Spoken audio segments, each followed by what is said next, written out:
السلام علیکم. آج میں آپ کے ساتھ حاضر ہوں خادم رضوی کے بہت بڑے جنازے کے سلسلے میں تبصرہ کرنے کے لیے. مختصر ویلاگ میرا ہوگا. یہ سارے کاسمیٹکس ہیں جن کا تعلق اصل اسلام کے ساتھ بالکل کوئی نہیں ہے. یہ کلٹ ہیں جو ڈیولپ کیے جاتے ہیں. ایموشنل ایکسپلائٹیشن ہے لوگوں کی.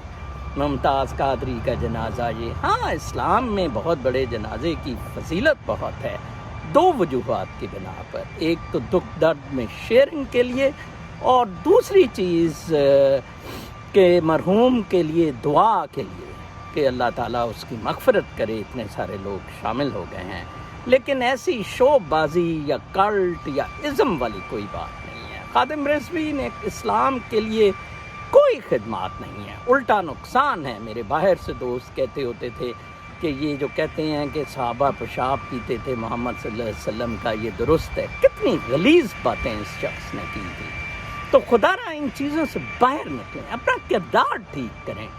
یہ ساری مصنوعی کاسمیٹکس، ان سے کچھ نہیں ملے گا. اسلام کو یہ بہت بڑا جھٹکا ہے.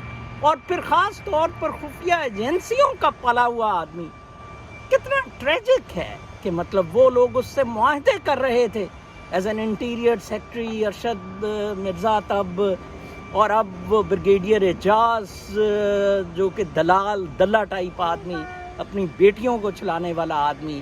تو لہٰذا ان چیزوں سے باہر نکلیں، اپنا کردار ٹھیک کریں، کردار پر فوکس کریں. اسلام سروائیو کرے گا اگر لوگوں کے کردار محمد صلی اللہ علیہ وآلہ وسلم جیسے ہوں گے. ان چیزوں سے بالکل سروائیو نہیں کرے گا. بالکل بیہودہ اور بیکار باتیں وہ شخص کرتا تھا، اس میں بالکل کوئی دو رائے نہیں ہے. اور آج اس کو سر پہ چڑھانا، ایک کلٹ بنانا، ایک ازم بنانا، تو خدا را ان چیزوں سے باہر نکلیں. اللہ نے کہا.